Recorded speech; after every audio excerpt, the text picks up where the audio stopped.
I just finished signing the papers to close on my first small business acquisition, AKA I bought my first small business. I've been an entrepreneur for 9 years and I have founded companies, I've started businesses, I've freelanced, I've done all sorts of things in working for myself, but I have never actually bought a business that was already in existence, already had a built in service, client base, processes, employees. And let me tell you, it is a completely different experience than starting your own thing from scratch. This has been my dream for a long time to be able to acquire other small businesses, and I've been working towards it for a very long time. So it feels amazing to get the first one under my belt and to begin to learn how to run it, optimize it, make it better, and ultimately grow it. So I'm starting a brand new series walking you through everything I'm learning in real time from start to finish of how I actually decided to buy this business, how I chose it, the metrics I looked at to choose it, all the way through the entire negotiation process to closing, and then actually what it's like to run something that's already been in place that other people have been running for a long time. What does that look like? It's going to be a long series. There's tons to unpack. I've only been at this a little bit. I've already learned so much. So I can't wait to take you along. So if you are interested in that, whether you're a founder or a current business owner that has been starting their own things and maybe even has been freelancing for a long time, but wants to be able to acquire things, or you're just somebody who doesn't want to work for somebody else forever and you just want to have your own thing. And the idea of starting your own just feels daunting. I completely understand that. And you want to buy something that is already in existence. This should be a roadmap for you on probably a ton of stuff not to do that I'm learning that I shouldn't have done, but hopefully some helpful things along the way. In this episode, we are going to specifically talk about how I actually decided to do this, why my husband and I decided to go down this path, how we chose the business we did, and sort of the metrics and the measurements we looked at.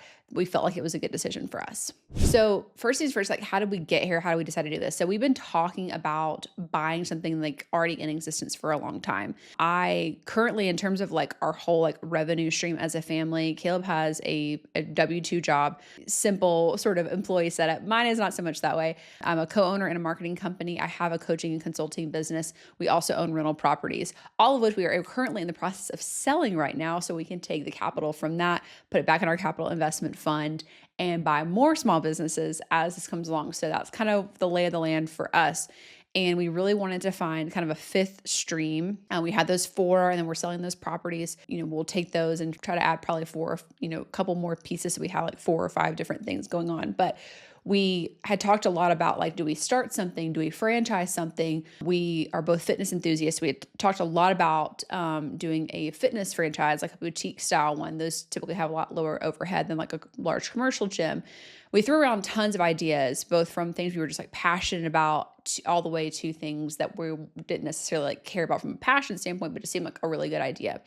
So we realized that we really needed to find something that we could manage remotely for now. And we didn't necessarily want to go through the process of doing a business we had to be physically in the same space with all the time because of all the other stuff we have going on. So we started doing some research, and I started doing a lot of research around the types of businesses that have, pretty decent margins on them while also not being crazy from an overhead perspective, or are so large we'd have to get like a pretty enormous loan or something to be able to purchase this. So I was really looking for a cash purchase. I was looking for something that had pretty decent margins. I was looking for something that could turn a 50K to 100K profit in a year or so, and just started looking. And I went to BizBuySell. There's several other sites that are great to look at. I think BizBuySell is super easy to navigate. That's actually one of the number one questions when I talked to some fellow like business owners and friends that I told I was doing this. They said, like, where did you even go to like find this business that you decided to buy? And I went to BizBuySell. I think it's a great site. It's really, really easy to navigate by like state, type of business, industry, cost, all those sorts of things. There is a variance in like how much information sellers will provide you on there. Originally looking at like HVAC, plumbing, home services, kind of what we landed on, we felt like was the best option for us through a few different factors. It was something that could be managed remotely if there's already a good team in place. There tends to be pretty decent margins. There's like an enormous amount of home services companies where the owners right now are retiring and they don't have someone to pass on their business to. Traditionally, these sorts of businesses were always passed down like through families, and now Gen Gen Z is not kind of taking up those sorts of jobs nearly as much as they used to, partially because tech has exploded in the way that it has. Those are the jobs that they're going for. So there's all these small business owners, especially in the home services space, that are set to retire in the next few years, and they don't have anyone to pass their businesses down to. So they're selling them, but they're pretty profitable. They usually have really loyal customer bases. But one thing that really attracted me personally to these kinds of businesses too is the fact that they are very rarely marketed well. They're usually small mom and pop operations, and they typically do pretty good in terms of revenue and even profit, but they don't care about marketing. It's not something they've ever really worked on or cared a whole lot about. And that's kind of my forte. I own a marketing company. I've worked in marketing for 10 years, especially content and organic pieces.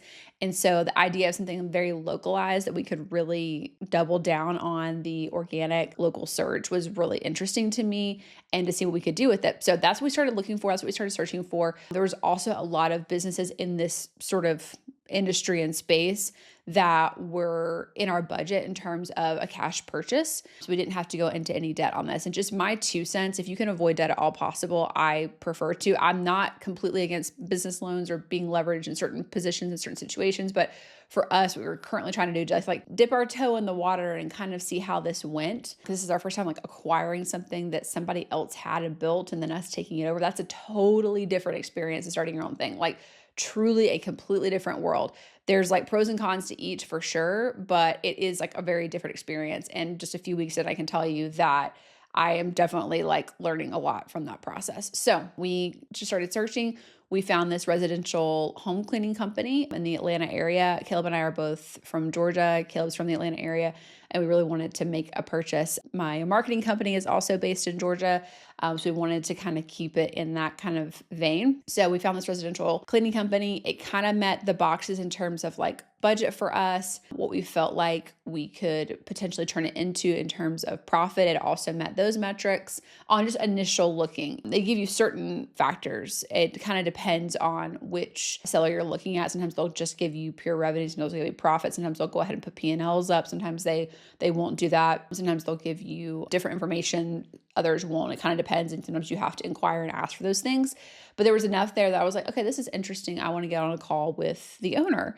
We did a phone call within about 24 hours, got the lay of the land, asked a lot of questions. If you're curious, like all the questions I asked, I'd be happy to like do a video just like listing like every question I asked before moving on to the next phase. But I asked tons of questions around the current employees, the current client base, what their numbers were really looking like, why they wanted it to sell. I think that's a really important question to ask. Like, why do you actually want to sell this business? Because I can potentially provide you some red flags. What do you feel like are the weaknesses of the business right now? What are the strengths? I asked all these different questions and kind of came to the conclusion I wanted to keep rolling and wanted to further investigate the business. Caleb and I talked a lot about it. We got our attorney involved and we started going through due diligence to see if this is something we wanted to do. They gave me access to all of their systems, of course, all of their numbers. I had my accountant. I think that one of the biggest things I can say is go ahead and have a great attorney and a great accountant that you feel really, really good about working with. One thing that's great about being a founder that then goes and buys businesses is you already have all your systems and people in place. Like I already have a great accounting team. I have a great attorney. I have really good systems for things. I already have an assistant who I was able to hire for this business too. Like it really does make things so much easier. But if you are like starting from scratch, you've been, like a W-2 employee for a long time, you're ready to like buy something, you haven't run a business before, I highly recommend like getting somebody you really trust from an attorney perspective and accounting. You want these people looking over everything for you. And as a person who is not a numbers girl, like really, really not a numbers girl, I think it's so, so important to have those people in place. So we got our attorney involved, we got our accountant involved. Our attorney looked over all of their kind of like legalities where they're currently at, kind of told us what it was going to take to set things up for us to be able to make the purchase. I had our accountant and actually another person on her team too, looked over all the books. She showed me where she felt like there were issues, where we could, do better. She also showed me some like process issues in terms of bookkeeping, but all of it came, out where she was like, I feel like we can solve all this and it's still a good move. I did tons of calculations. Like when I tell you, I did so much math. My head was really, really hurting those first couple weeks because I was doing profit projections, revenue projections. I did tons of market research around pricing for the area that we serve, that our business serves, is like Roswell, Dunwoody, Alpharetta, Johns Creek, Milton, that kind of area of Atlanta. what they were currently charging versus what the market value was in that area. I looked at tons of other companies and compared those things, especially with like the demographic that we were trying to serve in that area. So tons and tons and tons of research through the due diligence phase. Had lots of other smart people look at everything that I was given, all the information as well. And that's really what led us to getting a letter of intent on the table, which basically is just saying we fully intend to buy this. It's kind of like if you've bought a house and it's, like earnest money, you have to give a deposit over and you sign up and you say, I fully intend to buy this. We have more due diligence to do, but as long as nothing like crazy happens or comes out or we can't fully negotiate this properly, then we're going to buy this. So we went through that process and it was a long process. We actually moved very quickly on this business compared to most. I get the sense that most of these types of transactions for this size take about 8 to 10 weeks is kind of what it seems like. We did this one in less than 6. So we did move very, very quickly and got rolling on it. That's sort of the process that we took. So honestly, like we came to the conclusion we wanted to buy something. I told Caleb, I was like, I don't have it in me to start another business right now. I've started so many things. I've been a founder and I'm not saying I won't be one again, but I really want to just take something that's already been pretty good and kind of take it the mantle and make it so much better and try to keep growing it and making it better. So we closed on April 22nd. So this video will go up like way after the fact, but we closed on April 22nd, Mama's Cleaning LLC. And it's based in, like I said, Dunwoody, Roswell, Alpharetta, Milton, Johns Creek. That's kind of the area that we serve. And I am learning so much about it. But I think a few pieces of advice I would give is if you are somebody who has been an entrepreneur to this point and you want other like ways of generating income and revenue, but you don't necessarily have this thing that you're like super passionate about. Because I think to found a business, to found a company, it kind of has to be a passion point or it has to be something you know really well. And I didn't have anything like that on the table at this time. Like we did seriously consider franchising something like a gym because we are fitness enthusiasts, like I said.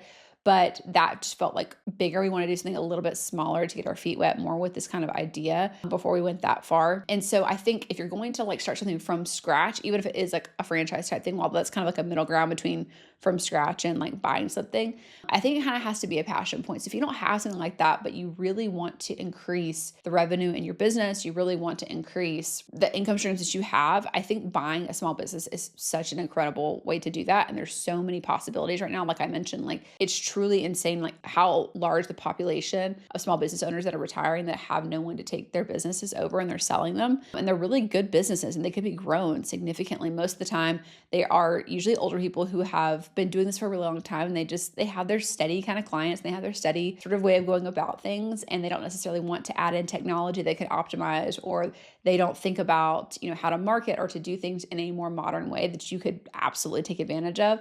I even think younger people, I'm 32 doing this. I think people in their late 20s could easily do stuff like this too, even if you had to finance it a little bit. So I think it's an incredible way to add income streams and revenue, especially if you're already an entrepreneur or founder. That way you already have probably a lot of flexibility to manage these things. I definitely recommend Biz Buy Sell. Great place to go look for small businesses in your area or in your state that you might consider wanting to buy. The third piece I would say is go in deciding if you want to go cash or if you're going to finance, and go ahead and start your financing process, because if you find something you really like, you want to go ahead and kind of have that on the table. We knew we wanted to do cash. We also knew what our budget was. We knew like pretty much the tip top, kind of like buying a house or anything else. Like we knew exactly what our budget was. We weren't going to go above it. If we didn't get this business, we were just going to buy something else. This wasn't something we were like, we have to have this business. This is a good opportunity. And if it works out, we can negotiate it properly within our budget constraints. Like, great, we'll do it. One of the like biggest lessons I've ever learned is you can always walk off the car lot. My dad would say that to me growing up so much.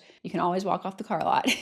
You don't ever have to buy something just because you're there or you've like started to negotiate it. If you don't ultimately feel really good about it, just walk away, just leave. And that's where we got to with this business. So we negotiated back and forth a little bit. It looked like we weren't going to get it, quite frankly. It looked like somebody else had a higher offer than us, but we came back with what we felt like was our absolute max that we could do. And we said it was in cash. And we ended up getting it. So I think that's super, super important as well. I think going ahead and having your team in place, like I mentioned, I already had my attorney, I had my accountant, and I had an assistant, all kind of like locked and loaded, ready to go. And that's made a huge difference in the transition. I would have been completely lost if I had not had all of those people helping me through the due diligence process, helping me make the decision if this was a good investment or not, as well as just like getting started in this business. So that's kind of everything that we've done to this point. If you have more questions about how we kind of have gone about the process, what it's looking like, how it is, drop a comment below. I'd love to chat with you about it. If you are also interested in small business acquisition, either as a founder or maybe just, you've been an employee and you're ready to have your own thing, I'd love to chat with you about it. I've become so